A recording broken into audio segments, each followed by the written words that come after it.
we are back with Out of the Rut. I'm your boy X, and in the studio today, I got a good friend of mine. I got Kyle. Kyle, say what up to the people. What's up, people? Kyle is a Chicago firefighter, has been doing that for a couple of years, so we're excited to kind of talk to him about that, what that journey's been like. Hell yeah, dude. Any questions before we get started, Kyle? No, not really. You're the question guy, so I'm the answer guy in this scenario. Hell yeah. And we'll just sort of see where this takes us. Hey. Because I do right off the bat want to say I do work for the Chicago Fire Department. Any views, are expressly mine. I don't represent the association. I don't represent anything to do with the city, just a person in front of a microphone. And so I think that's a good clarification because like we want to talk about what the real life of the real day-to-day looks like and the real experience of being a firefighter. And it's true. Everybody's experience is going to be a little bit different. And to my understanding, like it changes from state to state kind of, right? City to city, state to state. Oh, really? You talk about Euro firefighting, they're on an entirely different level. Damn. It's, well, not different level. They're just doing different stuff. Sure. Like they have cooler gear. They don't have the funny hats. They have shit that looks like motorcycle helmets. Oh, that's badass. Mm-hmm. Damn. Which I would kind of like, actually. Hey, you know what? Let's work on that movement, Kyle. Let's get y'all some real dope ass motorcycle type helmets. But without further ado, let's get into this bad boy. What's your experience with ruts, Kyle? You ever been in a rut? Any type of rut, personal, professional? Well, I'm 35, so I'd have to say probably the previous 30 years of my life. You could be defined as a rut. My parents, great job as parents. Yeah. Did their best to raise me. Honestly, nobody does a perfect job at being a parent. Being a parent is just impossible. The issue was that they really drank that boomer Kool-Aid of you have to go to college. Nothing matters more than the college degree. Yeah. And it doesn't even matter what your major is. You just have to have that piece of paper and the world will open its doors for you.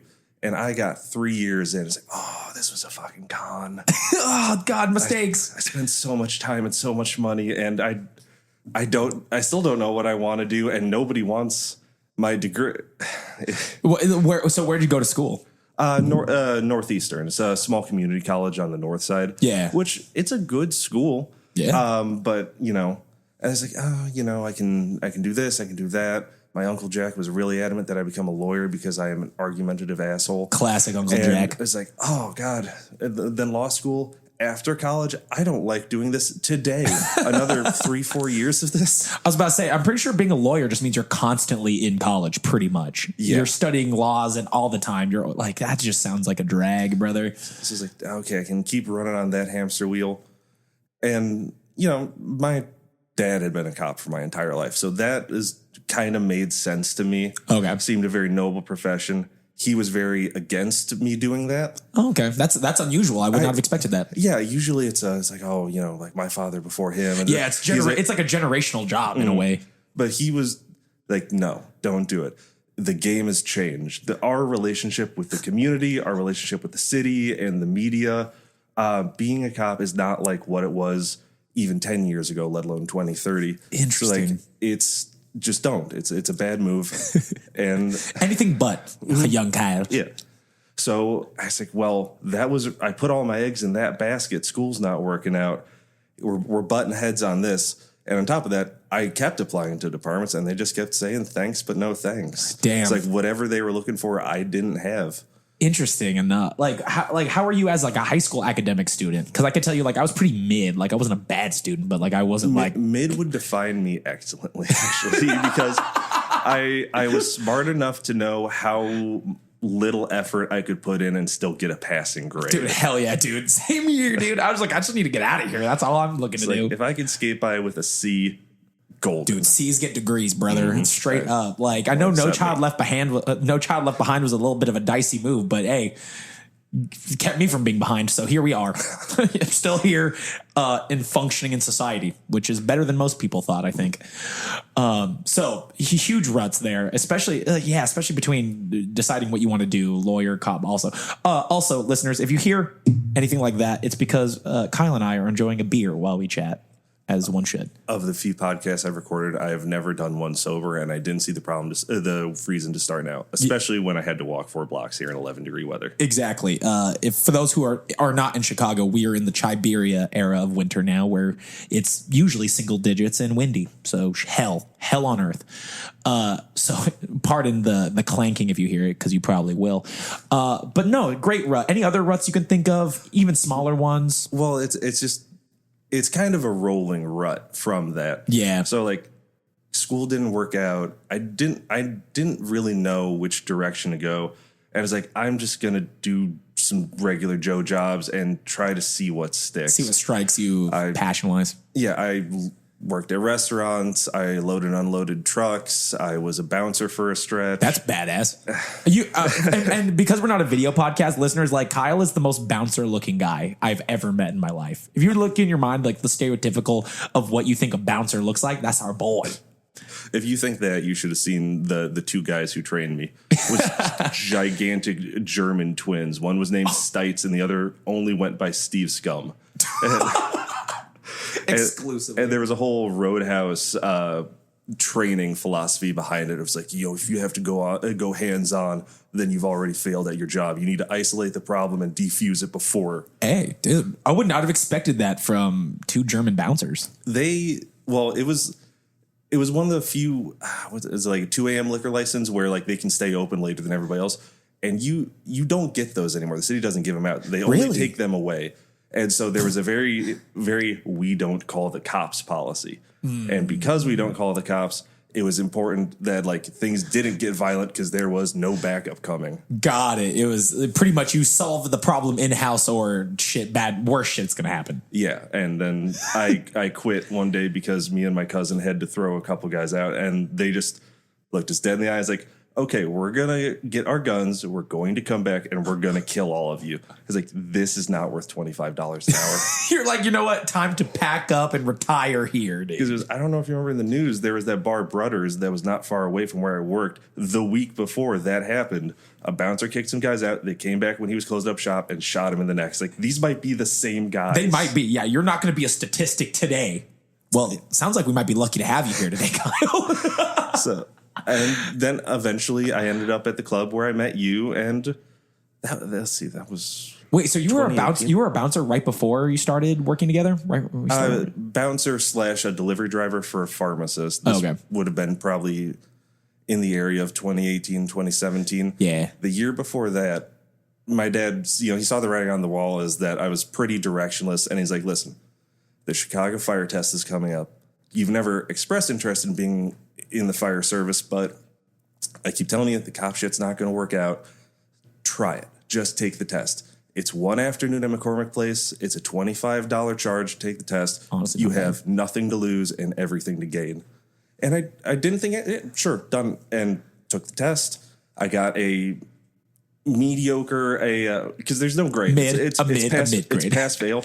Got it. If you pass, you're issued a lottery number, and that's it. So yeah, I took the test, and I was like, my cousin got a much better one, the same cousin I bounced with. Yeah. Where he's probably going to come up at least at some point in my anecdotes, because I just joined at the hip. Hey, dude, nice. We like friendship, especially family friendship. We dig that.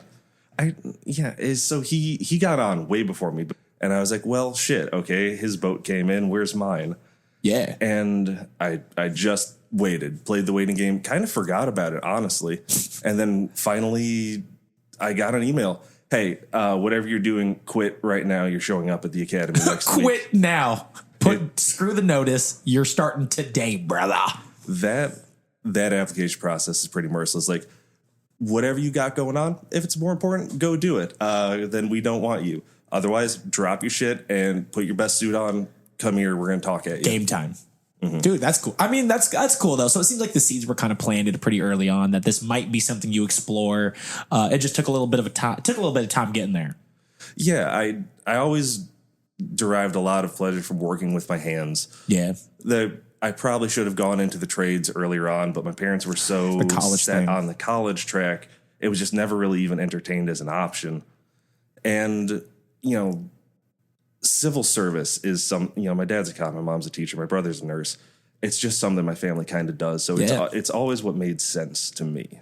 I was about to say, it seems like you have like maybe not a family like history of working as a cop or any one thing, but it seems like your family has all worked with people and you know, in that kind of those kind of fields, which is still very noble as shit. Because it's so rare in this day and age that you get a job where you can see the direct effects of it. You know, just working at the club, just beep boop behind the computer. Beep boop tennis courts. It's like your job is never done.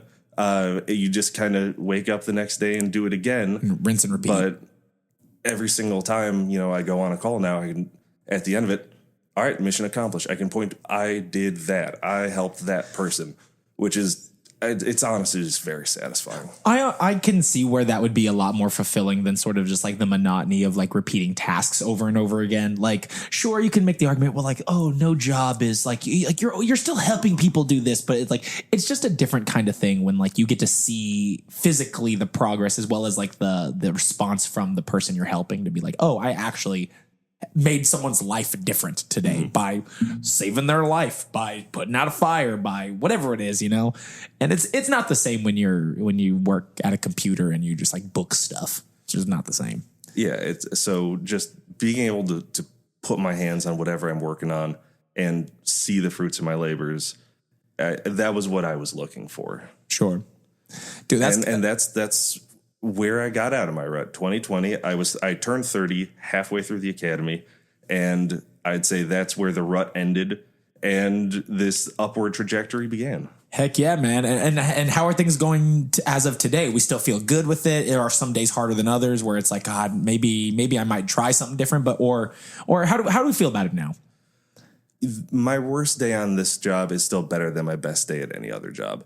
Like, that's good. That's good. There's been a couple calls where it's like, that one kind of put the zap on me. I'm going to have to go home and think about that for a little bit. Sure. But I wouldn't trade it for any other job. That's cool, man. I'm glad you feel that way, man. I'm glad. And like, because listeners, Kyle and I have known each other for a long time. It's weird to think that we've known each other for a long time at this point, but we kind of have. We're going on a decade-long friendship. Yeah. If you really think about it. Just back when the club wasn't even open yet, and we were just stuck behind like a deli counter / coffee thing, also slinging drinks. Slinging drinks with 5 people back there, way overstaffed.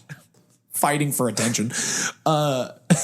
Dude, that feels like a lifetime ago now, but it really wasn't that long ago. But awesome, man. So love the ruts, love the transition into the fire department world. You know, you talked a little bit about what was the testing process like? For like, is it like a multiple choice? Is it like how complicated is this test? Oh, rock simple. The only people do fail it, to my surprise, every single time. But you would have to fill it out in crayon and then accidentally eat the test to fail it. Damn.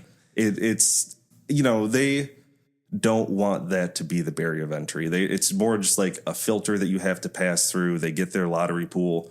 The real litmus test comes later. Can you get your CPAT? Can you pass the drug test? And then here we are in the academy. Yeah. So that's where it's make or break. The actual written test, it changes from commissioner to commissioner. Everybody has their own idea to put their mark on the testing process. Oh, okay. Mine, there was shit like spell Fahrenheit. I was like, okay, well, I actually can't spell. I was about to say, if you put a gun to my head right now and tell me to spell Fahrenheit, I don't think I could. But I do know that. It's the little circle with an F. So I'm good. But I do know that 3 questions prior on the test, there is the word Fahrenheit in the question. So, boom, got it. Boom. Hey, context clues, baby.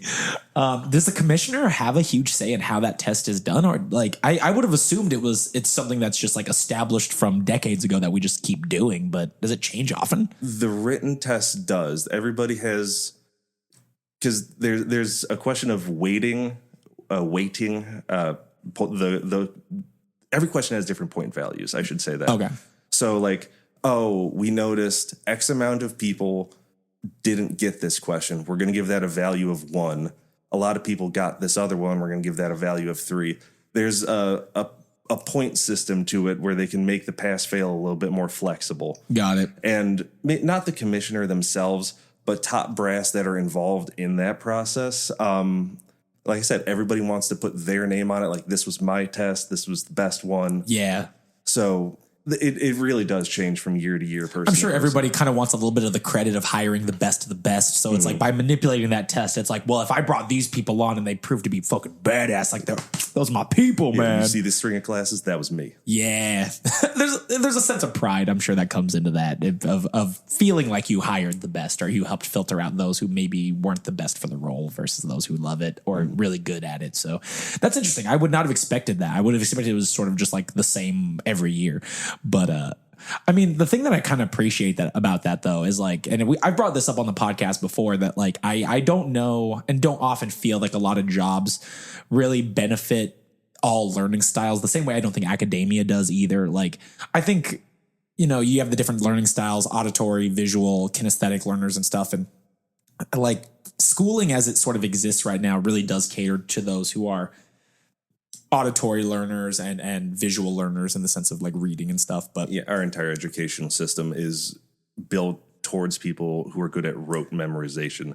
I tell you X, you repeat X back to me. Exactly. And that's a good skill set to have, but it just rewards memorization and not any of the other avenues that somebody would theoretically be able to learn through. And like the thing that I like about this is like they do seem to understand in that world that like, hey, we're probably getting a lot of very like physical hands-on type of people. So this type of learning in a test format isn't probably going to be where we find the most success from. It's going to be on the job kinesthetic, more kinesthetic style learning, which I just don't think enough jobs really like cater their trainings to that kind of stuff.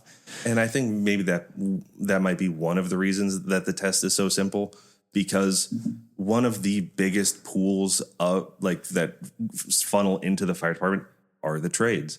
Pipe fitters, roofers, construction guys, because I'm sure we'll get to this down the road.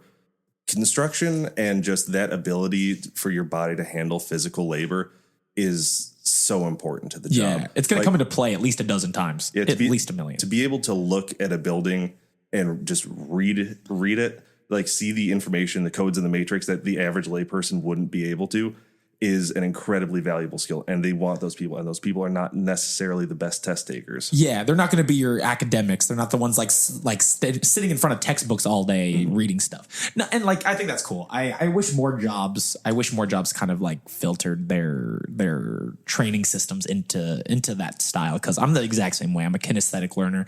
I always tell everybody when I work for them for the first time, I'm like, hey, you're going to tell me how to do this job, and I will fuck it up. The first time, probably the first 5 times, but then I promise you I won't fuck it up again and it's going to be good.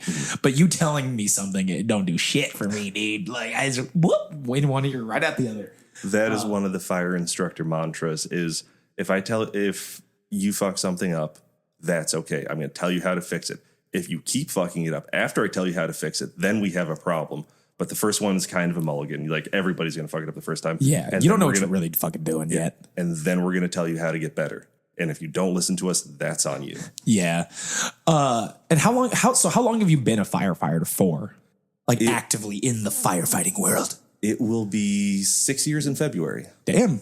Holy God damn, that's been a while. It feels like yesterday. I feel like you just started that shit. I know, right? COVID really fucked up our perception of time. Honestly, like I'm still 16 in my brain. 16 going on 30.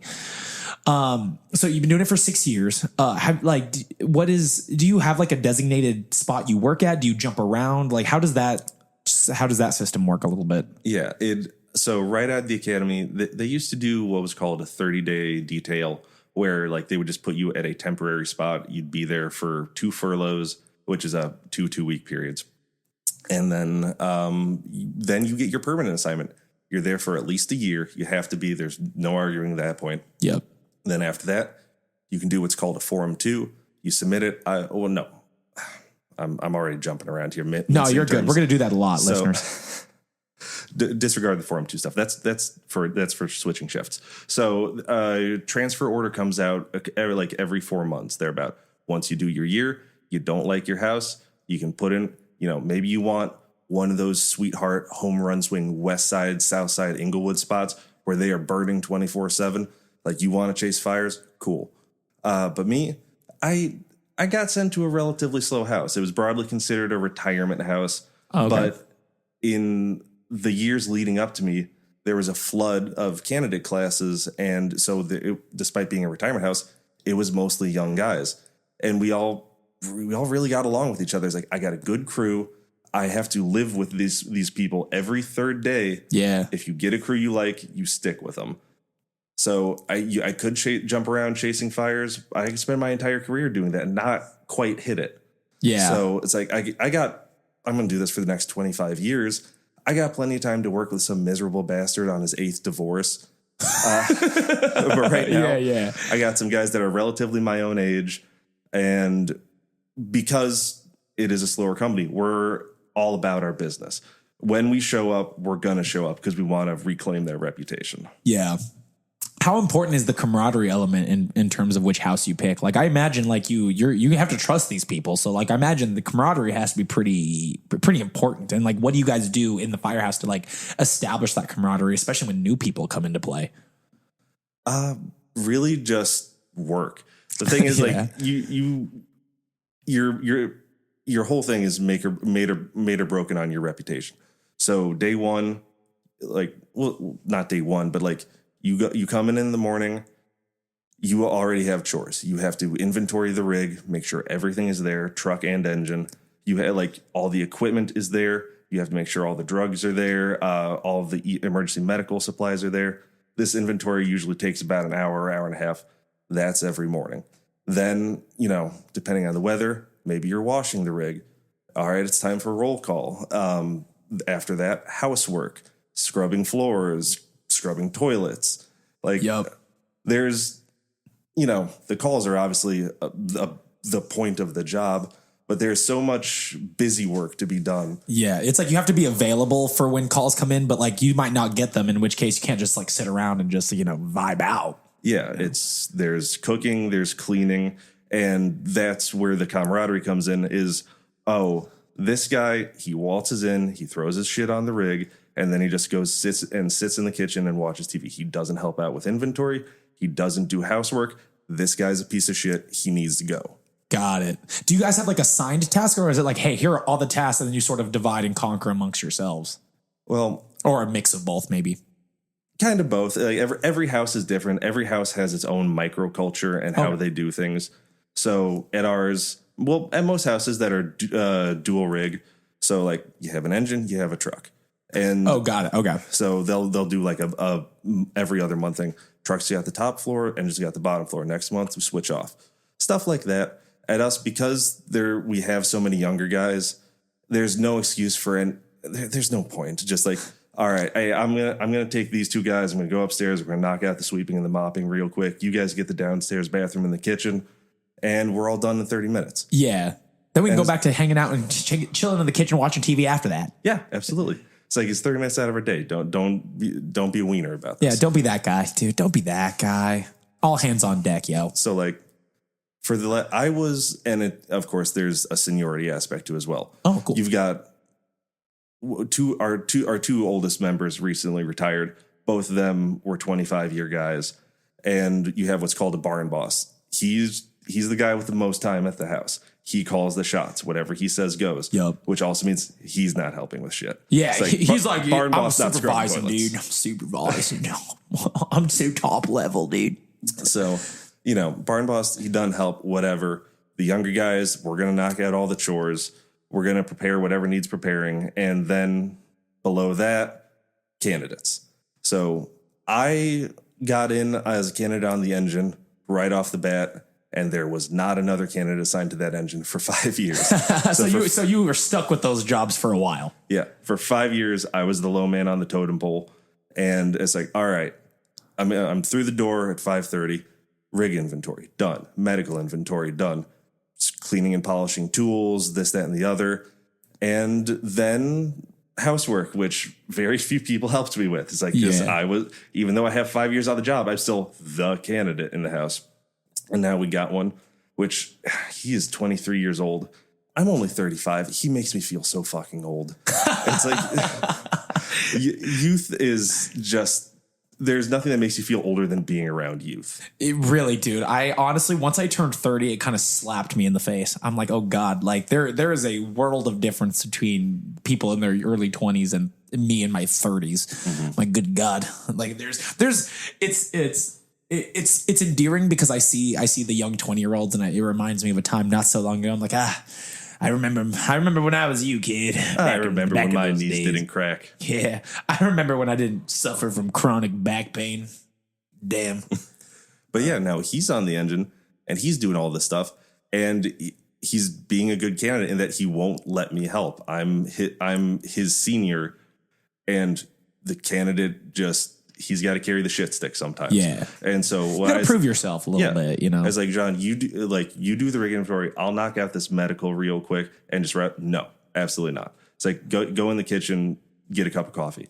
I was like, you're doing what you're supposed to do, but it just feels weird. It is a little bit weird. I have a hard time being hands off like that too. It's like if people are doing shit, like I want to do shit too. Yeah, if you're working, I'm working. Exactly. It feels weird not working, you know, when people are busting their ass doing shit. Yeah. Let's talk about the physical element. Was there like a physical element to like your test to become a firefighter?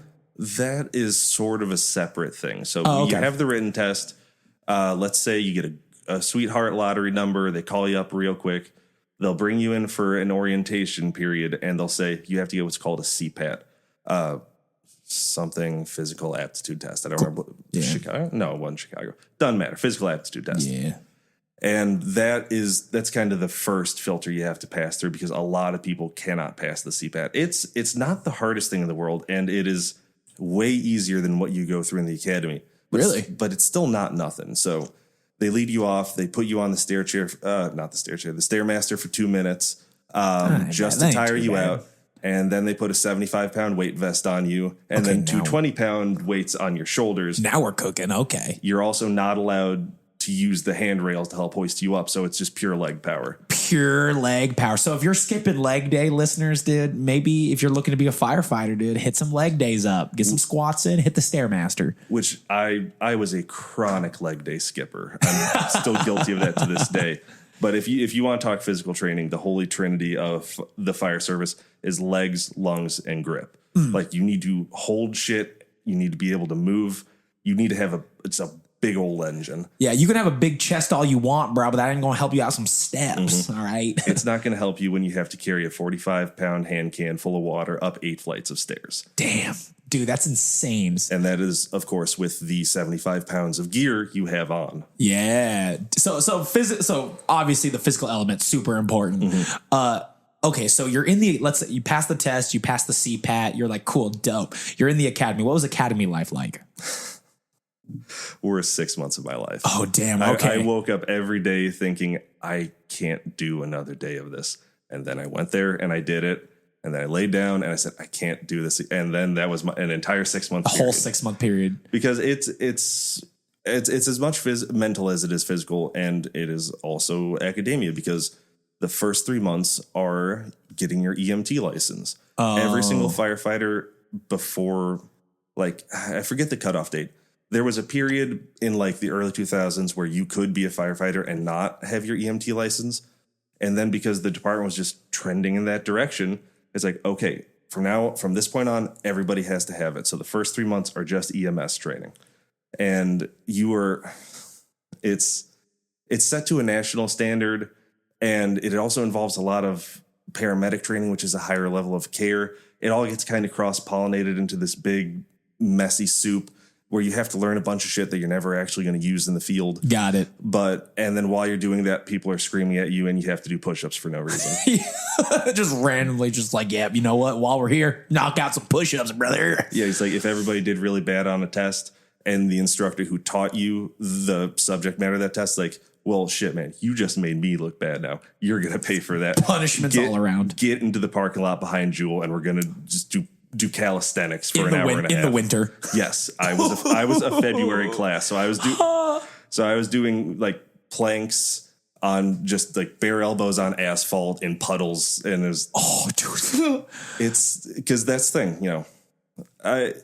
Granted, sometimes they're just fucking with you, but you need to be able to take that because it's not the job's not going to be easy. What you think you're not going to be in pain when that fire call comes in? You think it's going to not be snowing and you're going to be wet and tired? You think fires only happen in the summertime in Chicago? Not here, yo. We get in the dead of winter. Like, be ready. Yeah. So if you can take it now, you can take it later. That's a big part of it. Damn. I mean, it makes complete sense, but I'll tell you right now, that would be my huge hurdle, dude. I'm a big wuss when it comes to the cold, and anything involving the cold, I just like completely just like shut off. I'm done. But hey, saving lives is not just, you can't wait for nice weather to save lives. Yeah. Yeah. You're going to be doing it in the snow. And like I just said, when that 2 a.m. fire call comes in and there's a foot of snow on the ground, you can't just be like, but it's so shitty out. But the snow will take care of it. The snow, it's water. Yeah. So they cook you mentally while they're cooking you physically. And sometimes they'll get bored and just have fun with you. There was a time when they were like, we're going to make this a drill about coordination, teamwork, and exercise. Everybody's just going to stand up, fold their chair and desk in the drill hall, and you're all going to file into another room and stack them neatly. And then we're going to have you bring them all back, put them back in the drill hall, and we're doing that for an hour. Hey, sometimes it's the easy tasks that like help kind of build that camaraderie, that teamwork element. Until I ran into the instructor out in the field a year after I'd gotten out, and it's like, oh yeah, that was just because we had time to kill. You're a city employee. You're not in school. So like if there's an hour left in the schedule and we got nothing, we're just going to screw with you. We have an hour just to fill with some bullshit for a hot minute. That's anything we felt like, were there any highlights of your time in the academy that we were like, hey, this specifically was a really cool moment, or something that kind of clicked in your brain that was like, okay, you know what? This was 6 months of hell, but it was worth it.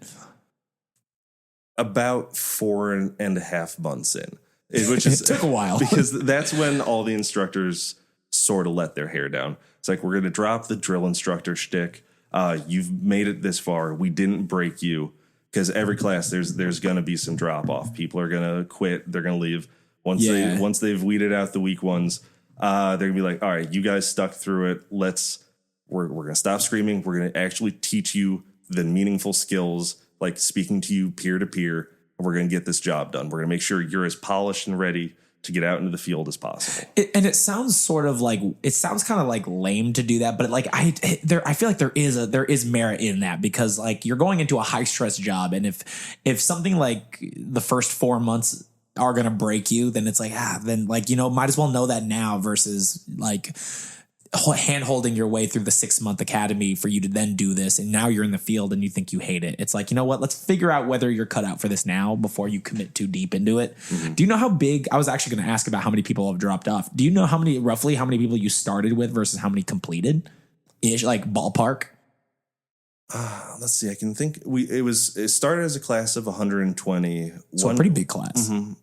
2 guys didn't make it through EMS, but then we picked up another 2 or 3 that were recycled from a previous class. Oh, okay. And because that happens sometimes. Like there was one guy, real nice guy, but this was his 3rd academy class. He kept getting hurt and recycled. Damn. And whatever was going on with his body, he was just not built for the punishment you have to take. He kept on developing rhabdomyolysis. And so he would have to lay up. He was in the hospital. He kept almost dying. Yeah. It wasn't a matter of him just not being able to handle it. It was like, homie, you got some shit going down. Yeah. Whichever way you're built, this just can't be for you, because your body physically can't handle it. There's no shame in that. Your muscles are breaking down and they're jacking up your kidneys. Yeah. So it's like, there's medical reasons. We gained 3, but we probably lost 6 in total. Honestly, not bad. I was expecting more. I won't lie. I was expecting like a 50% drop off by the time you finish, but no, a lot of people are of the mind that when the fire department picks up the phone, you answer it. Like you'll gut through it. You'll take the abuse, because this is just a job. It is the most embarrassing thing in the world when people thank me for my service, because I got my hat right now. Yeah. And like I'll go to McDonald's sometimes just to get a quick coffee, and someone will do that and like buy it from me. Sir, please don't. So you don't like that type of like attention? No, or that type of clout. I die a little bit, and it's just so embarrassing. Really? But it does come with a degree. It's just people respect that shit. And there are people who like want to flex and I'm like, yeah, I'm a firefighter. I want to be that I'm guy. badass. Everybody saw Backdraft. They want to do the cowboy shit. Dude, I love that movie. I won't lie. It's mandatory watching for. Is it really? Not literally, but like if you're a firefighter who hasn't watched Backdraft, that's fucking weird. What are you doing? and then just so silly. Yeah. But that's cool. And like I could see where that could be like embarrassing or like weird to handle. Like, I mean, I get people thanking me for my service and I don't do shit, dude. I host game shows, I DJ, and I'm just like, guys, I literally just plug some shit in. I play some music for a couple hours. Like, I'm not saving lives. I'm not a fucking rocket scientist, but you're just here to make sure people have a good time. I'm just here for a good time, and I just hope to God you have one too. Okay. But I could see how that'd be weird. Yeah. So just with the clout and with the benefits of being one of the largest unions in the city of Chicago. Oh, got it. Yeah. We have decent insurance. We have decent pay. There are benefits that come with a job outside the respect, outside of the call to service, really. So very few people are willing to let that go. They'll try to break you, and they'll always get a couple. But a lot of people, like, if I just keep my head down and gut through this, I'm golden. I'm on easy street for the next 30 years. And honestly, that's kind of the person you want saving you, is that person that like understands that initially and like can handle that type of thing. Because again, you're dealing with emergency situations and you can't predict what you're going to be going into any given day. So it's like, you want that person that like is like, hey, I'm ready for whatever fucking curveballs, abuse, attack. Like, I'm ready for it. Yeah, whatever it is, you know that the guy next to you at least can take the hits. He made it this far. You want to know something funny? And I'll tell you a secret, Kyle. Johanna and I, my wife, we joke all the time that if we ever get into a fire, heaven forbid, Lord knows we don't want to be in one, but I will call the fire department and I'll wait for you to answer every single time. And I'm just like, dude, I'm going to keep calling and be like, hey, is Kyle there? And they'd be like, no. And I'll be like, hang up, call back, be like, hey, we want you to send Kyle. Kyle is who I trust. Getting closer. I trust Kyle. Bring Kyle. I want Kyle to carry me out of this fire in his arms. My house is pretty far on the north side, so it's going to be a minute. You know what? I'll hold back the fire for as long as I can. Bring Kyle, dude. We joke about that like every couple of months. I'm like, yeah, dude, calling our boy. So a lot of physicality. It seems like a lot of hardships going through the 6 month of the academy. But yeah, I'm sorry, I keep interrupting you. I'm bad at please do, bro. This podcast is about you. I'm just a guy who asks questions, man. I want to hear what you got to say. But yeah, so like the EMS side, purely calisthenics, burpees, jumping jacks, push-ups, air squats, all that good stuff. Yeah. Then eventually towards the end, they bring you over to fireside, which is the next 3 months. It's like you've gotten your EMS, you're going over to fireside, you get your city uniform, you feel like real badass. I'm official. Mm-hmm. But then the real shit kicks in, because that is where you get your gear. Which is also like, you feel like bad. It's the first time you put on your bunker gear. It's like, God damn it, yeah. You're like, this is what all this has been working America for. Just got his shield. Hell yeah, dude. And then you realize it's never been worn before. It's stiffer than shit. You can barely move in it. You feel like a moon man. And so you have your own uniform, like you have your own equipment. Like you don't share like equipment with anybody else, really. Oh God, that'd be so gross. I wasn't sure. I just figured like especially maybe me. I sweat like a psychopath. Me and you both, bro. I even think about working out. I haven't even started yet. I think about working out, already drenched in sweat.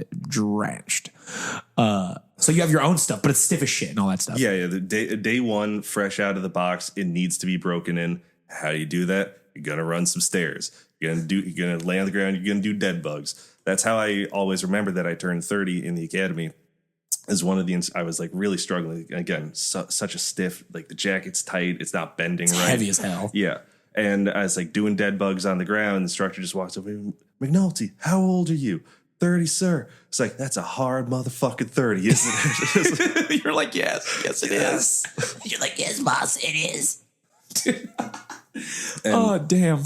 So, because I said earlier, Holy Trinity, legs, lungs, grip. If you're interested in the physicality part of it, of training for it, I would say probably rucking is the new hot thing. Of just slapping on weights and going for a walk on rough terrain, because you don't realize how much wearing this heavy, bulky shit and having to move around at speed, it drains your stamina so quickly. Just existing with that weight on you. Mm-hmm. It's just an extra few pounds on your back. It's like you feel like your lungs can't expand. Your legs are just a little bit heavier running up those stairs. Yeah. It's, in the grand scheme of things, it's only X amount of pounds more. It's like, well, that's not that much. I can handle that. Yeah. It's like, but it's every single movement in every single direction. You might say it really rucks shit up. That was a lame joke. Don't feel the need to pity laugh. I miss the puns. I do. I messaged you privately after the Desiree episode where it's like your shticks are always a big morale booster at the front desk. Oh, thanks, Kyle. I said this on the Desiree episode too. Like there was such a time working those early mornings with you, Alex, and that crew. Man, it was a fun time. Insane lunacy, but it was a good time. That's the weirdest part is I actually get more sleep because the club opened at 4 a.m. So I'd have to get up at 3:15 to get ready to be there. Yeah, I don't have to be at work now till 5. And that's crazy that you actually get to sleep in as a firefighter, brother. Mm-hmm. Damn, getting your full 6 to 8 hours of sleep, maybe. Instead of chasing away like surly dentist's wives, like, what do you mean the club's not open yet? We open at 4. It's like, geez, it's 3:55. Your Pilates class doesn't start for another hour anyway, sister. Jeez, calm down. All right, we're getting too inside baseball now. No, it's all good. So let's talk about good days versus bad days. All right. So you're in the academy, you're in the role you are now. Like, what does a good day look like to you if it, in a perfect world? A good day is only the required amount of beatdowns. So you get information, sun hasn't even risen yet. They're going to do uniform inspection. And that's when it's like, are your boots polished? Is your shirt ironed and starched? Yeah. It's like, what the fuck? Did you sleep in your shirt? All right, up and over now, which is the Fireside Academy has 6 flights of stairs going up. You run across the roof and down 6 flights of stairs. And you just do that. You either do it until they tell you to stop or for a set number. It's like you look like you polish your shoes with a rock. 5 up and overs now. Bam. All right. And dude, it's not just, you live or die as a group. So 120 candidates, there was 12 groups of 10. If you fuck up your shoe polish, all your group is running. Damn. So it's like, I made sure all my shit was set. And again, sometimes there's like a required number of beatdowns. So it's like, even if there is nothing wrong with your shirt, it's perfectly ironed, your boots are shiny, looking good. It's like, it looks like shit, up and over. We got to get something in one way or another. So that's morning formation. Then they get us in, roll call, then evolutions, which is skills training. So like this group, you're you're throwing ladders, then you're climbing them. This group, you're going to grab the axes, go over to the chopping station and just swing axes and hammers till we tell you to stop. It's like, you're doing this, you're bedding hose, folding it a specific way so it plays out really nicely. So you've just gotten kicked for morning formation, your ass kicked for morning formation. Then evolutions, it's not real ass kicking, but it is still pretty tiring. Yeah. Especially because you just got your ass kicked again. Yeah, it's just ass kicking after ass kicking. Then class. So after you've been, you've been put through the ringer a little bit, and then they sit you down for about 2-3 hours, just death by PowerPoint. Like slides. And you're probably struggling to stay awake after getting that beat down in the morning. More than anything, I was struggling to stay warm because I said I was a February class. So we're running through the back end of winter, and then boom, here we are in summer, and it is a city building with a broken thermostat. So that AC runs constantly. I get my ass kicked in the morning. I am covered in, there's like a half inch of sweat pooling in my boots. And then just sitting under an unrelenting AC vent. I have never been so cold in my entire life, just sitting there trying not to shake. Oh, that literally sounds like my hell on earth, dude. It's so bad. Like, I'm cold in this room and it's like a fucking like high 60s and I'm fucking cold and miserable. I'm a wuss, dude. I'm such a wuss. Why do I live in Chicago? Well, I mean, you're from, was it Denver or Seattle? I'm from Seattle. So that, I mean, I know that's famous for its rain, but it's probably, the winters probably can't be that. They're probably equivalent, right? They're not equivalent. No. Definitely not equivalent. But it's still pretty cold. I'll say, like, when it comes to Washington, like, even our winters, because I'm from Western Washington and being sea level, we don't get a lot of snow on the western half. Once you start getting into the passes and the eastern half of the state, that's where a lot of the snow comes in and a lot of that kind of that blizzardy weather comes in. But in this, like the Seattle half, like growing up, like we didn't get really crazy. We had maybe a year or 2 years throughout my 18 years where we had like bad winters, but everything else was all pretty tame and pretty mild. If you leave like in the mountains, you will get the snow, but if you don't want the snow, you easily leave the mountains and there's like no snow anywhere. Just go 5 miles down the road. Exactly.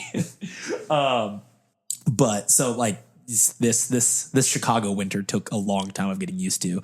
How about a bad day? What's a bad day of like, fuck, like this almost broke me, or this was a day where I really questioned what I was doing type of thing? The bad day is when we get more than the required amount of beatdowns.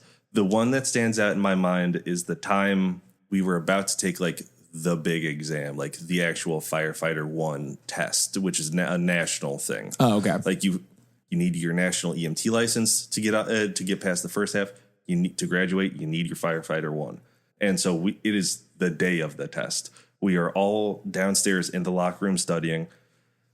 A class of 120, about 116 of them were dudes, all in one locker room that probably could have fit a JV basketball team. So just crammed in there. And then everybody who wanted to vape went to the shower area to do it. You were not supposed to use tobacco products on city property. That's just part of the rules. Oh, okay. Anyone caught smoking, vaping, whatever, you're going to catch shit for it.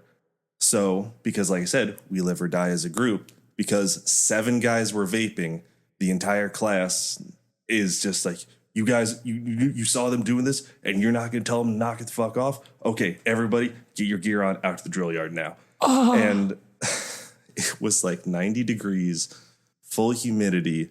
I couldn't tell you how we had there was all the normal beatdown stuff, bear crawls, up and overs and that, but then the human tunnel, where you have to essentially assume a plank position, but like where your ass is up in the air, you're kind of at a 90-degree angle. Yep. And then you get on your hands and knees and you crawl through the tunnel. So, and the tunnel is 120 people long, so you're going to be there a while. Yeah, and you're getting their body heat. You have the equipment on. It's already hot as shit outside. And like, Jesus. After you're crawling, you get to the end. Now you assume the place. The next day goes hours of that. And like you just have to hold it the whole time. Like, do you they're like, okay, break, now go, break, now go. Or is it just like the whole time? But you get good at kind of dogging it at times when there's not somebody crawling underneath you and you can tell the instructors aren't. You take a knee, give yourself a quick breather. Yeah. By the end of it, we were so cooked. So, like, if you ever look on the top of a fire engine, they have this big-ass water cannon called the deck gun. Nice. They just pointed that straight up into the air and let it shower down on us to cool us off. Like, they were grown men crying that they were so happy it was over. They could finally get some water on them. Oh, damn, dude. That's savage as hell. It sounds like they put you all through the fucking ringer. Yeah, and, it really sucked at the time, but it's one of those things where, like, if I can do that, I can do anything. It's true. It's like my threshold for physical and mental bullshit, I think, is at a record high, where it's like, whatever, take my licks. I can do it. I can suffer through, no big deal. So we had this one candidate. He was in my group, poor group 4. We got a lot of smoke. One of the things, everything down to the detail, are like all of our gears, like each group had its own gear locker, like these big rolling deals, and each lock had to be put on and zeroed out. Like you had to put the dial to 0. If it was at 3, you're fucked. Like you didn't follow the order. The order was to zero it out.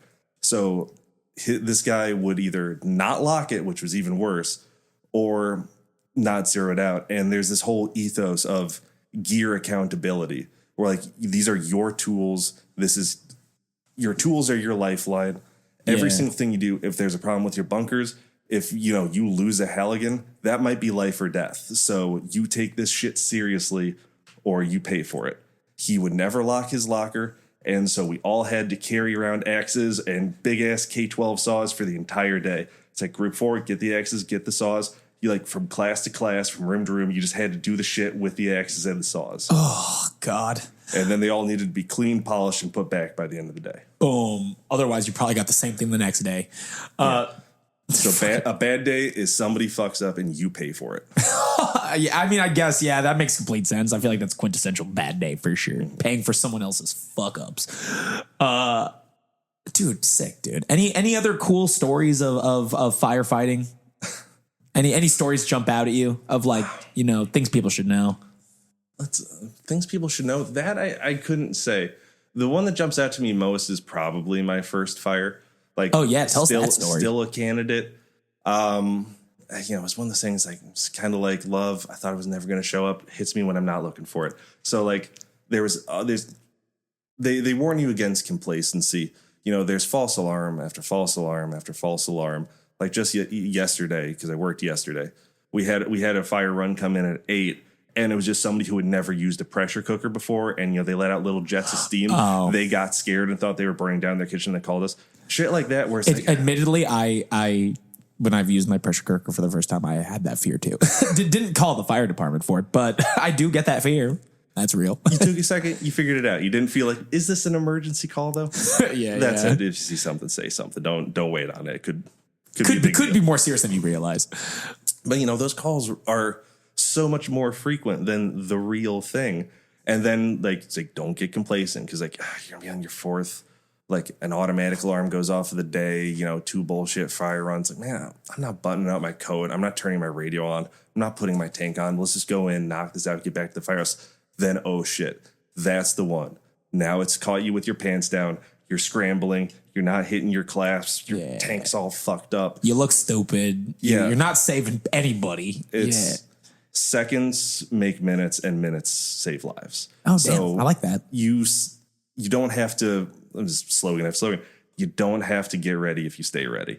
And it was one of those things like I thought it was never going to come. And at this point, like we pull down onto the side street, dead end cul-de-sac, which is always a bad thing because that means white hydrant. Like if you ever drive down the street, the flanges on the hydrants are color coded. Most are going to be red. Yeah. You'll see some blues, some greens. A white means it is at the end of the water system, and it's not being fed from both sides. So, like, you go on the street right now, you see a red one. It's not on the main, but it's just off, and it's being fed from both sides, so you still have a reliable water source. Dead-end hydrant, that thing could crap out on you. Interesting. I honestly did not realize that there was a difference in, like, the different color codings of the hydrants. Yeah, it's, you know, blues are high pressure, reds are this. Reds are your standard. Green means it's a private system. White, that's a bad day because you don't know if it's going to crap out on you. And the engine only has 500 gallons of water. Sounds like a lot, but when you're shooting it out as fast as you guys are, that you go through that 500 gallons fast. Depending on what pipe you're using, you have 2 to 5 minutes of water. Really? That's that short a time? Then the engine's dry and you're fucked if you don't have a steady water source. So you pull in there. End of cul-de-sac, white hydrant, 3 feet of snow on the ground because it is winter. Not only is that hydrant shit, it might be frozen. Yeah, oh my God, no. So thankfully there were no issues with the hydrant, but it was starting off cursed. He's like my lieutenant at the time was like, all right, pull the cross lay, which is every hose line has a different name on it. Sure. Like for a different function, like where the rig is, We can get into that later if you want, but that's some real minutia. I mean, I'm down to touch on it for sure. So I pull the line. We get to the door. We're masking up. I was like, all right, let's go. And then he looks. I was like, hey, that's great, kid. What the fuck are you going to do with the other 100 feet of hose that's still on your shoulder? It's like, because I still had the hose load on my shoulder. Yeah. The idea is to play it out, kind of snake it so that when it's fully charged and you can just pull it in effortlessly and there are no kinks. Yeah. No lead out is going to go perfectly. It's always going to be controlled chaos. There's no such thing as perfect. But don't still have 100 feet of hose on your shoulder, because then I had to back off the porch, spread it all out. Now my officer is masked up and ready to go before me. He's already going in, which makes me look like an asshole. Yeah. Granted, first fire. Come on. Yeah. But I mean, again, the kinesthetic part, you got to trial by error a little bit, figure it out. You're going to be held accountable for your mistakes, but you're also expected to make mistakes. You're a candidate. Yeah. We get right in. I finally get it played out after a significant delay on my part, which at that point, this old woman comes running out. I was like, my husband, he's in the basement. You got to go get him. Now, keep in mind, we are an engine company. So there's between an engine company and a truck company. The thing you see rolling down the street with a big ass ladder on top, that's the truck. Their whole deal is search and rescue for the most part. That's why every movie, Backdraft, whatever, those are about truck guys. They're the fucking quote unquote cool guys. They're the cowboys. They're the guys who end up on the news carrying the baby out of the burning building. With like a grown man on their shoulder and someone else in their other arm. Like, yeah, hell yeah, dude. Okay. But like engine guys, us humble engine guys, like we are the ones who actually put the fire out. We have the hose. We're gonna crawl down the hallway and actually put water on that shit. Yeah, so you're the ones helping, like, essentially. And correct me if I'm wrong. You're essentially helping buy time for the people who go into the fires to like grab the people. But like without you, the fire's just raging and Nicolas Caging up in there. Yeah, otherwise the entire building's gone. So the idea is to say life safety always is paramount. But after that, you have to put the fire out at some point. And the truck can't just hit it out with pike poles and axes. You actually have to spray it with water. Yeah. So as an engine guy with an engine officer, he immediately was like, okay, Kyle, go find the fire. I'm going to go look for the husband. It's like, this is my first fire. You're an engine officer. I get it. Again, life safety. I was like, you just want to do cowboy shit. Don't lie to me. So he immediately bails, goes to the basement. Now I am fully by myself. In a building that's on fire, working my way down a hallway to like you can see the like real bad smoking conditions, so you got to get low, but you can see the glow. I can tell where it is, and then as I'm going, a huge section of the roof just comes in on me. Oh, like just bam! Damn! It was fine. It was mostly drywall because another part of truck operations, in addition to search and rescue, is vertical ventilation. You see in the movie Backdraft, yeah. I think a lot of people know what a backdraft is. It's like a buildup of flammable gases that haven't ignited yet. They're just waiting for an ignition point, the steady source of oxygen. So you can open up a room, it can go boom, and that's it. Lights out for you. So you got to open that building up and get that smoke out. Yeah. Strategically, because you also don't want to give it too much oxygen to make it worse. Yeah. So our roof guy, Joe, had already gotten up there, made the roof, and you cut a section out, and then you got to kind of bash it in to open it up. Yeah. Well, he didn't know he was doing that directly above me. And so just crash. And after a second of like clearing rubble off of myself, I could actually hear him go, "Oh shit, sorry, Kyle." Sorry, Kyle. You okay, Kyle? So that one will always be burned into my mind of the day we got the worst possible hydrant situation that thankfully played out. I didn't do anything with the hose that I was supposed to, and my officer ditched me. Then a roof caved in on me, kind of. Yeah, a pretty damn memorable experience, it sounds like. The other one that probably happened most recently was this big ass 211 over on Broadway.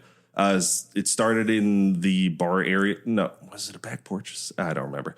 So it was this abandoned restaurant bar with apartments above it, and we kept getting bounced around by chiefs. 211 is like, all hands on deck. Like people are coming from halfway across the city to get in on this action because like we're losing. It's a loser. We're losing control of it. Yeah. We need to get more men, more hoses, more people. Pulling. Eyes are on it. Yeah.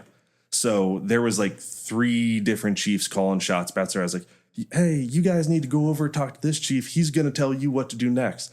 We get to that chief. "Who the fuck are you guys? What do you want from me?" He's like, "We were told to report to you. Get to the back of the get to the back of the building. Talk to this chief." And he's like, "What the fuck you want from me? I don't know who you guys are." And so he sent us back to the first guy, and that just continued to happen until eventually he's like, "Hey, pull a line off this engine, go up this ladder into the second floor. It's smoking conditions. Guys are doing overhaul. We need to do this, that, and the other." So I grab the line, I go up there, I get through the door, mask up, and it's nothing but Christmas trees and pirate skeletons as far as the eye can see. It took me a second for my brain to process what I was looking at. Every single, where the fuck am I? Just rooms full of them. You couldn't move through them. Why are there so? Eventually, it's like, oh, it's a bar. They needed a place to store their Halloween decorations. But okay, dozens, if not hundreds, of fake Christmas trees and pirate skeletons. Dude, what a combo! That's like it's like a fucking Tim Burton film up in there. Shit. And that one was that one. It was just a weird one because like. Right around that time, it's a commercial building, big ass heavy AC units on top. Fire weakened the roof, so cave in. Watch out for that. Then it's like just chasing hot spots, busting windows. Like, hey, fog out this window here, which is where you adjust the nozzle to this fog setting. And you can actually adjust the airflow to push the smoke out of the room. Yeah. First time I did that, there's no fucking way this is going to work. How am I going to push smoke with water? No, it works. Does it really? Yeah. That's lit. Just like, pushing smoke with water. All right. And so it's like, I'm doing that. It's like, get over here. I'm just bouncing around, getting orders from every other person. There's skeletons and Christmas trees all around me. There's a giant hole in the floor. Sheer lunacy everywhere you look. Just a weird one. And then I had a relief officer for the day, which is like my usual guy. He was he had the day off essentially. So they brought in a different guy who he rattles around the city. If you don't have the necessary seniority when you get promoted to an officer, you're just a reliever for the next couple of years. If you got the seniority, you can put in for a spot, you'll probably get that spot. But otherwise, one day you're on the north side, next day you're on the south side, west side, all over the place. So this guy, he doesn't know me. I don't know him. There's like a personality game at play where it's like, I like my guy because I know what he wants to do. I know how he operates. Yeah. I don't know this guy. He doesn't know me. So he doesn't know what I'm capable of. Doesn't know if I'm a punk ass or not. It's also a thing. It's like, well, you know, I gotta prove myself to this guy. It's yeah. Like, I was introduced to him. This like the captain in the morning. He's coming off shift. He knew this officer, and he just flags him over. Hey, you know, this is your guy. This is BK. He's a real young go-getter. My firehouse nickname is BK, by the way. Oh, I like that. Which stands a good nickname. Which just stands for Bald Kyle. Because they already had a Kyle who had 2 years more seniority than me. Oh, nice. I was like, but you don't even call him Kyle. You call him Coop. Why can't I be Kyle? Shut up, BK. Yeah, dude, honestly, so I'm so glad you brought up being bald, Kyle, because one of my favorite stories of working with you was when we were working the front desk. And I don't know if you remember this, but it's for some reason I remember it like it was yesterday. I was helping somebody at the front desk, and for the paint you guys a picture listening is like there's this long desk. It's had to have been like 40 feet long, a long desk where we all kind of just work and people walk by and they come to us with questions or whatever. But I'm working like the hotel section, which is a completely separate group. And this couple comes up to me and they're asking about courts or whatever. And I'm like, I don't do that. I'm at this computer. So I look over and I'm like, you're going to go down this desk until you see the bald man down there. And all I see is Kyle just look forward, cock his head to the side and look at me like, really? I was like, I don't know why. It's just the first adjective that came to my head. It's like, really? Could I use my name? The first adjective that came to mind was just the bald man there. So the fact that legacy lives on in the fire department world makes me kind of happy. I'm bald Kyle probably for the rest of my career. Honestly, I describe it as deliciously bald. It is deliciously bald. My first bald bestie, seconded by Billy, who is also bald now. Oh, really? I mean, to be fair, even when I was working there, you could tell he was starting to lose ground on that fight a little bit. I'm glad he embraced it. Yeah, Billy's bummed he wasn't here, by the way. Shout out to you, Billy. We miss you, buddy. Billy's sending you all my love. Yeah. He was bummed he couldn't be here, but yeah, he's a bald boy now too.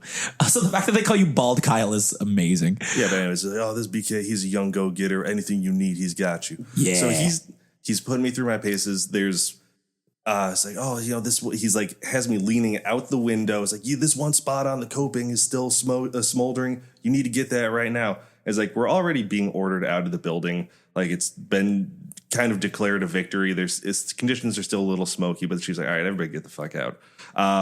He's like, OFI, Office of Fire Investigation, has come in, determine if this is an arson. There's a whole process after every fire. But he's like, no, you got to hit that coping. So I'm holding the pipe, which is like, you know, it's connected how do I put this? I really, sorry, there's so much jargon in my job that I sometimes can't parse out what makes sense and nonsense to the layman. I'll stop you if I have any questions, but you just cook. Yeah, I'm leaning out the window, holding the pipe with one hand. A single length of 1 3/4 hose probably weighs about, when it's fully charged with water, probably weighs about 50 pounds on its own. And then if you open up that pipe fully, it's a 150/75, which means it has 75 PSI coming out of it. Okay. But laws of physics, that also means it's 75 pounds of pressure pushing back on it. So it's called nozzle reaction. So I'm holding something that's 50 pounds that is also pushing back on me with 75 pounds of force with one arm over my head, leaning out a window. And I was like, I thought I was going to tear my arm out of my socket. Jesus Christ, dude. And I was like, why did he have to call me a young go-getter? Oh, yeah, because all of a sudden that's the label now. They're like, oh, yeah, BK's got a Bald Kyle. Let's go. living up, is it tough living up to, like, because I've known you for a while, and like I would describe you the same way. Like, you're a very hard worker. You're very articulate with how you work. Like, you were like, the time that I worked with you and that crew at the front desk, I call that the golden age of our time there.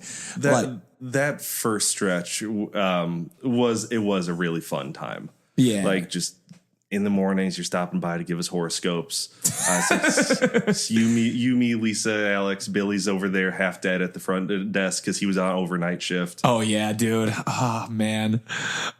Is it tough living up to that expectation sometimes? Or like, do you like, how does it feel knowing that is the expectation, or that is a little bit of the identity that you've carved for yourself in the fire department world, as being this go-getter? Like, it's not hard because that's kind of what I wanted. There are, I'm a guy who looks like he likes to work out. Yeah. But there's always going to be firefighters who are bigger than me, stronger than me, smarter than me, all around more skilled than me. Yeah. What I can do is I will show up earlier. I will work harder. That is, like, if I can't be the best at any one thing, I'm just going to be the first one in. I'm going to be the last one out. And anything that needs doing, I'm going to do. Yeah. That was my mind, especially when I elected to stay at a slower house. I was like, I cannot give, like, since I'm not doing the thing that most young guys do of like pursuing like Inglewood, where it's like you're catching burners every day, sometimes multiple. It's like, if I'm not going to do that right now because I'm happy with where I'm at, the one thing I can do is never give myself any shortcuts. No easy ways out. Yeah. I'm going to take the hard road every single day. That's my mantra. I've kind of cultivated that reputation, so I'm okay with that because that was what I was working towards. Like, if you need something done, he's your guy. Hey, that's cool though. So you don't feel, so it's not hard, or it's not like a chore often that to live up to that expectation or live up to that identity. No, because I'm still pretty fresh new on the job. I got lots of times for my reputation to change, but because the fire department is a job measured in decades, not years. Okay. For coming up on 6, a lot of the old salty motherfuckers would consider me barely out of my candidacy. Interesting. Okay. So it's So it's by decade versus year so much. God, that's cool though. That's cool. And you talked a little bit about this at the beginning, as far as like the fulfillment you get from helping people in the job. Like, is there any specific time that jumps out at you where it's like, oh my God, like this is why I do this? And like, has that shaped how you feel about your tenure as a firefighter now? Let's see. The thing that jumps to mind the most is when we get successful CPR runs. There's a certain amount of like, I just literally brought somebody back from the dead. Yeah. Have you had to do that? Oh God. Yeah. There's a lot of shady fucking nursing homes in my district. Interesting. Okay. So, I'm not going to name names, but a lot of these places do not take good care of their patients. A lot of them, they will just let die because they're busy fucking off somewhere else. And then they'll come back. It's like, well, I don't know what happened to him. He was fine when I was talking to him 15 minutes ago. Ma'am, he is in full rigor and blue. He has been dead for at least 8 hours. Yeah, 15 minutes ago, my ass. But, so nursing homes in general, even the non-shady ones, it's kind of the waiting room that's on the way out. So people drop there a lot. Oh, okay. So definitely, I would say probably low 30s of the amount of times I performed CPR. And over the course of what you said, 5-6 years? Yeah. Over the course of 5-6 years, that's a lot for 6 years. Mm-hmm. I've been CPR certified every year for the last 10 years, and I've never had to use it a single fucking time. So the fact that you've used it 30 times is crazy. And the odds aren't great.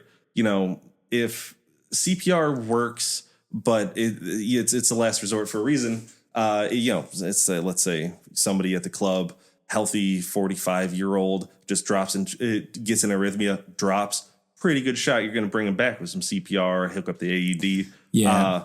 An elderly person with a laundry list of comorbidities, stage 4 cancer, liver cirrhosis, this and the other. Odds are we're not getting him back. We're going to try. We're going to do our best every single time. But you kind of go in knowing the writing's on the wall on this one.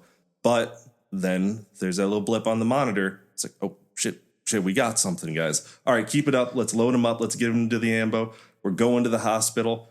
That is when I was like, That saved a life. Okay. Especially a life that you had no expectation of actually getting to save by the time you actually get something on the monitor. That has to be fucking cool. That's when you really like. And maybe cool is not the right word to use, but like it does. I imagine it has to be cool. I'd call it cool. I don't know if there is a word for it other than cool. I don't know because like shit, man, they were dead and now they're not, and it's kind of because it is a team effort. It's like normally you don't let your officer work in. It's like that's one of the things: seniority, authority. Officer's not jumping out on CPR. Yeah. But you got 2 other guys with you. You're usually working crews of 3, sometimes 2. Sure. And then there's also 2 medics working in there. They're hitting them with epinephrine shots. Like we've got kind of the shitty rinky-dink aid. It's not shitty, but like their monitor is just so much more high tech. It gives you all the readings. Yeah. So they're there. They're helping out. It is a team effort. I can never take like sole credit for it. Sure. But Takes a village. Yeah, it's somebody who is dead and now they're not. And, like I said, virtue of being an engine guy, I'm not the guy who's going to make the saves, unfortunately. I'm not going to go in there, searching, like pulling somebody out from under a bed, carrying them out. Yeah. Because I have a job to do. I have to put the fire out. Yeah. You have a role to play and people rely on you to fulfill that role. It is like a football team. Everybody has a very specific task. They know what they need to do, when they need to do it. I got the pipe. I'm going down this hallway to the seat of the fire. So like if I see somebody, I can help them out to the best of my ability. But more importantly, I need to get on the radio and tell them, get someone else. Hey, I need somebody up here. I got somebody. I got a victim. And in that case, like, sure I helped, but everybody wants to be backdraft. You want to carry the baby out of the burning building. So just by virtue of being an engine guy and not having that much time on the job, I haven't made any saves yet, which is kind of a bummer. But on the medical side, yes, I have actually quite a few. Yeah. And that's when it's like, all right, cool. I made a difference today. I can put that one on the W column, go home. I mean, it's really cool. And like the more you think about it too, it's like what you like. And I know you just talked about like, thank you for your service feeling weird, but like the shit that you guys do is fucking amazing. Like it sounds like, because again, my experience with any sort of firefighting or anything is like it's all through either media or movies and TV shows and shit like that. And it's like it's really easy when that's the way you ingest that type of world is through that medium. It's really easy to sort of like downplay the severity or the impact that you have on the community because you see it every day through an entertainment medium, so it doesn't feel like the stakes are that high. But it's like that person be fucking in a coffin then like that day, like the story ends for them right there. But it's like because you guys do what you guys do and you guys act the way you guys do and have the systems that you have to put in place, it's like you gave that person another day, another week, another month, another handful of years. Like that's cool shit, dude. That's fucking badass. It's maybe they don't make a full recovery, but I'll call it a win. At least I got them to the hospital so their family can come say goodbye. At the very least. Like I said, no matter what, it goes in the W column as far as I'm concerned. Yeah. Is there, and not to get on the moving a little bit into the darker side a little bit, like have any of those moments kind of like gone south and like have those impacted you in a tough, anyone impact you in a tough way where it's like, oh shit, like stuck with you a little bit longer than maybe other ones have? Yeah, I guess talk about going into the dark. I'll say this, we all have a very high trauma tolerance. Like and past that, people are so much more aware of PTSD. It's still a bro culture. It's still a macho culture. Sure. Everybody wants to prove they're the fucking tough guy. Yeah. But there's a lot more outreach programs. It is being addressed in a way it never has before, which I think that was one of those things that we were kind of trailing behind on. Nobody wants to admit they have a problem. Nobody ever wants to admit they kind of got zapped. And even the old salty motherfuckers, the thing that always gets you is stuff with kids. Oh yeah. How many of those, like, have you had tough ones with kids at all? Just 2 that were tangentially related.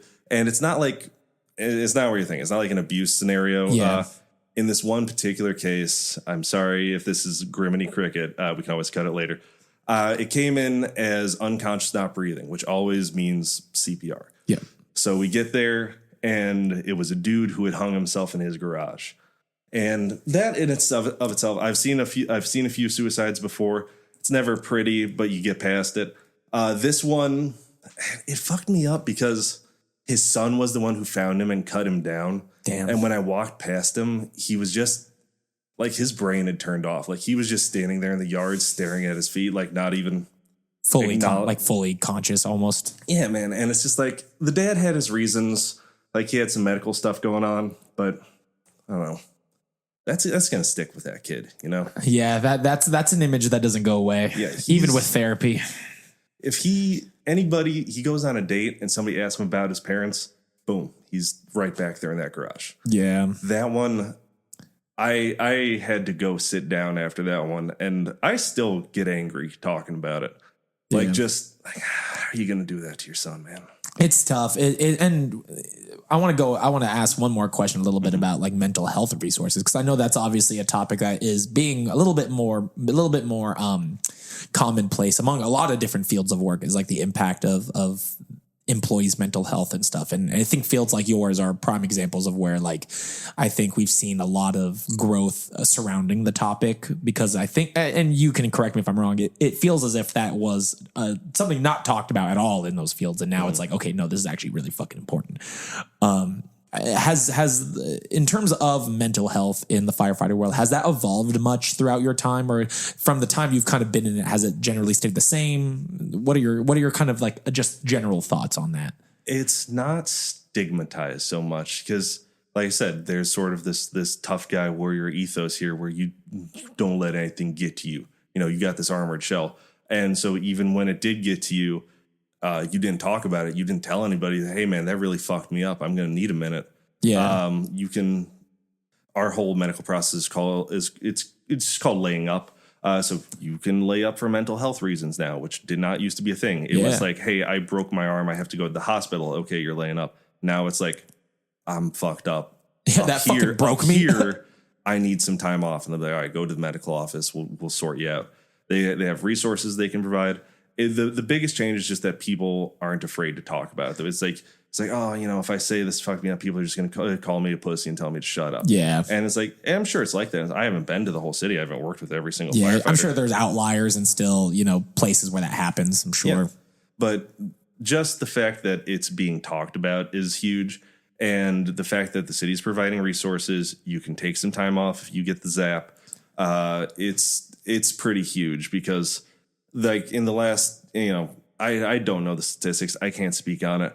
But firefighter suicides have been on the rise lately, and they're doing everything they can to combat that, which is good. That's huge, man. And like it sucks because like it's shocking to hear, but it doesn't surprise me. It's a huge mental toll, man, to do what you guys do, and in the cadence in which you guys do it, because you guys don't work regular schedules, right? You're not working 9 to 5 in the firehouse, you know. Yeah, it's not like I gotta make it through an hour through this shift, then I can go home. It's like, oh no, that fucked up call came in at 9 a.m. I still have the rest of my shift to go. I don't get to leave until like 6 o'clock tomorrow. Yeah. Like, and you guys just have to sit with that and deal with that. So, like I said, it's shocking to hear that it's on the rise, but it's also not surprising because, again, it's just a high pressure job, super high pressure, high stakes. Like, even like you said, you have to be prepared for everything all at once. Even if it's a fucking air pressure cooker, it's like, especially if you, I imagine too, if you're going into it thinking like, oh, this is not going to be that big of a deal, and it then is, it's only going to fuck you up even more. Mm-hmm. So you have to just kind of go into it with that idea of every situation you're going into has the opportunity to be a serious one and a life-threatening one. So, damn, I am glad to hear though that the conversation is a little bit more normalized and happening a little bit more frequently in that field. Yeah, people are accepting this is a thing. It doesn't matter how big and bad you are. At some point, you're gonna get fucked up. Here are the resources to help deal with that. Yeah. Here are support groups, access to counselors, maybe just some time off. That didn't used to be there before, so it's good to see. Love to hear that, man. Love to hear that. So we brought up your schedule a little bit. Like how I know nothing about how firefighters work. I know you guys work really crazy schedules. Like what's your how does your scheduling work for being a firefighter? You know, it's going to differ across municipalities. For here, it's a 24 on, 48 off schedule. So you work a 24-hour shift and then you have the next 2 days off. Got it. Which, like, yeah. So every third day I live at the firehouse. They're not just my coworkers, they are my roommates. Yep. So, and which, I mean, it sounds pretty sweet when you say it on paper because, like, oh, you guys won't work like 3 days a week. Yeah. It's like, yeah, but, you know, even if you don't get your ass kicked, you got up really early the night before. You got up really, you worked for 24 hours. You're not doing shit constantly. But just imagine your current job not being allowed to leave. You can make yourself food. You can take a nap here or there. Yeah. But no, you stay in the club for 24 hours. It just drains you a little bit. Yeah. You lose part of yourself. So then you come home, you're kind of shitted, you take a nap. There's half my day, first day off gone right there. You roll into the next one. And then it's like, well, I work tomorrow and I get there at 5:30, which means I have to get up at 4:30, which means I have to go to bed like no later than 9:30. So you're shitted from the day before, and then you're preparing for the next day. That 48 hours isn't quite as liberating as you might think. Yeah. It's really just recuperating from the last 24 hours before you have to go back in again. It's recuperating and then preparing for the next one. Yeah. And that's assuming you didn't get your ass kicked. Because like if you like that 2:11, I think we also did probably 5 or 6 after midnight that night. So I probably got a collective 45 minutes of sleep the entire day. God damn, I'd be such an asshole, dude. I think I slept till like 4 p.m. that day. Oh, I mean, damn, dude. I know we're almost at time, but I have a couple more questions for you. Yeah, shoot, lightning round, dude. Lightning round style. What are some skills that you suggest, like people who are interested in exploring this field? Like, what are some skills that you suggest that they develop beforehand that would help maybe give them a leg up as they prepare to be a firefighter, where they're going through academy and stuff? If you want to go down that road, I'd say first thing, get your EMT license. You still have to do the course, but if you already know what you're doing, so like number one, it's just an insane advantage. If you've already been through it, if you already have your national, it is so much pressure off of you. Like it's just one less thing you have to worry about, and you have a lot of things to worry about. So just taking that load off, big deal. On top of that, you come in with a little extra experience onto the Chicago department. If they have these award systems, right? So for the person who scores the highest fire side, EMS side, and through the physical test, they get to pick their spots at the end of the academy. So you come in with your EMT license and you have your eye on some sweetheart, like badass fucking spot on the south side. If you hit the top score, that might be yours. Some of these are like 10, 15-year houses where like it's based on seniority. They don't want you. Like you got to earn your time. You got to earn your shit. You got to have time on the job to get there. You might be able to get there right out the gate. That's kind of a golden ticket scenario. So I even before I had gotten my EMT license because I was just one of the many avenues I was pursuing during my rut phase. Triton College has an excellent EMT program. It's run entirely by firefighters. They're going to make sure you know your shit. So I would say, number one, get your EMT license.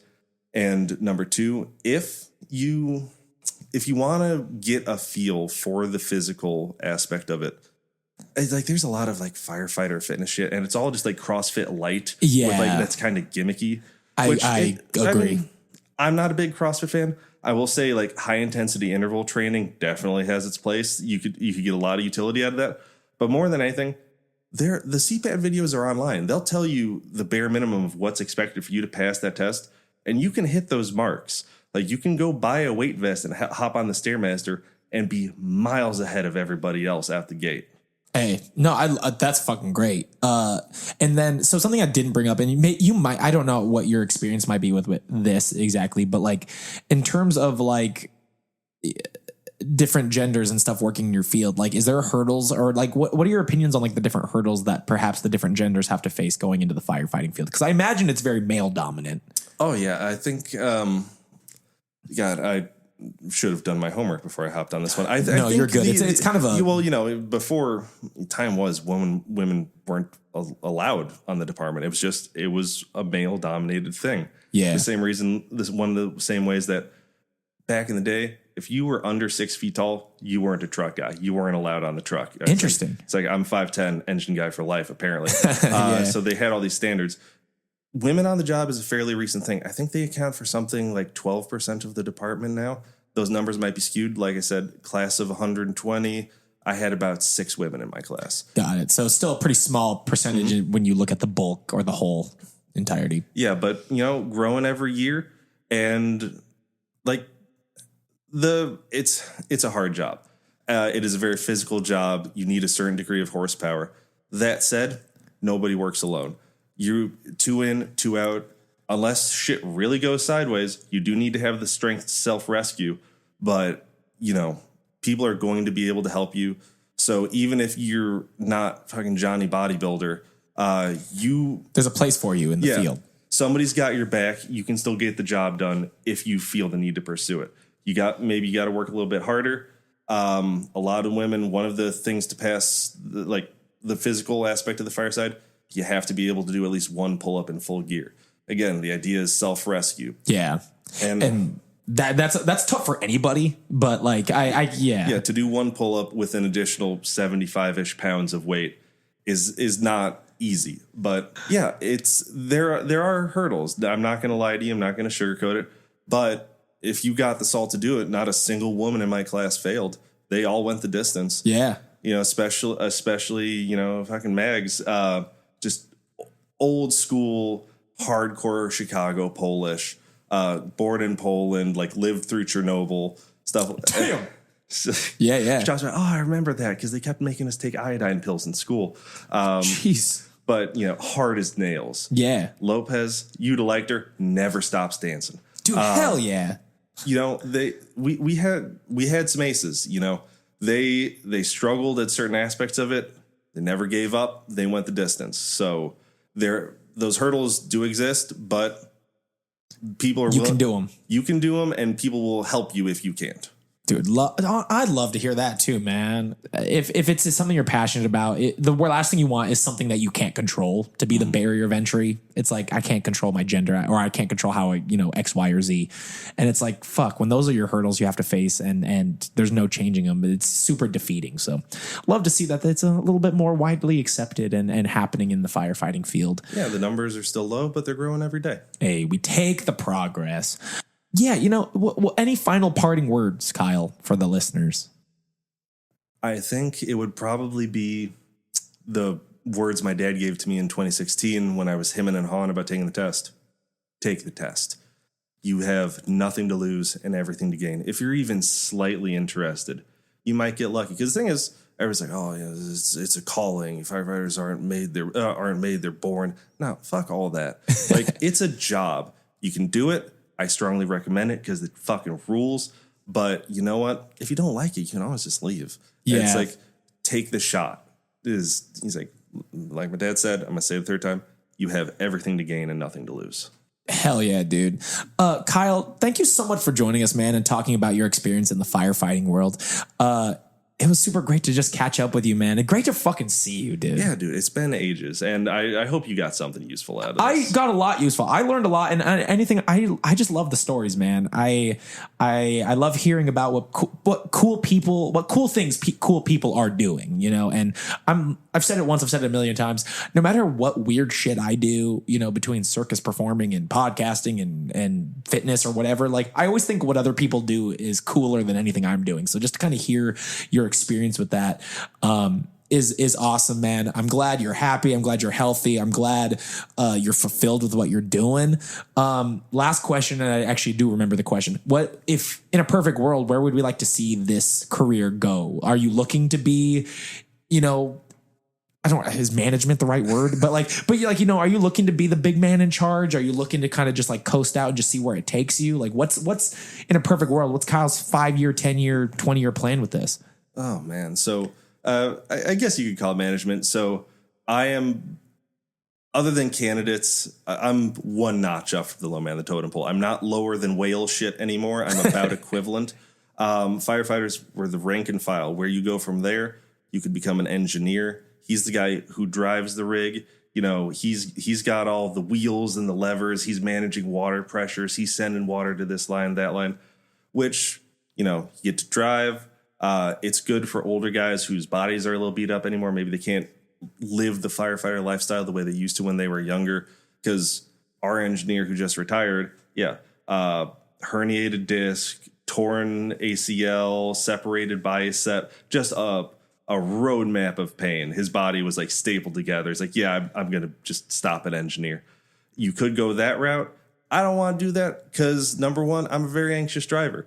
I don't need to hop in this gigantic red rectangle and a tank of a vehicle. Try to, I saw Mike back down and in probably about 3 blocks with half an inch on either side of the rig. He didn't lose the ash off his cigarette. Dude, that's crazy. I don't have that kind of confidence. I'd be stopping, course correct. It would have taken me 45 minutes. Yeah. Not for me.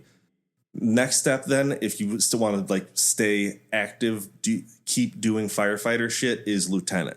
So lieutenant tests, they come out fairly sporadically. You're limited on when they decide to do another test, and then where you score on that is, you could take the test and there's still a couple of years of waiting, just working through it because they have to do classes.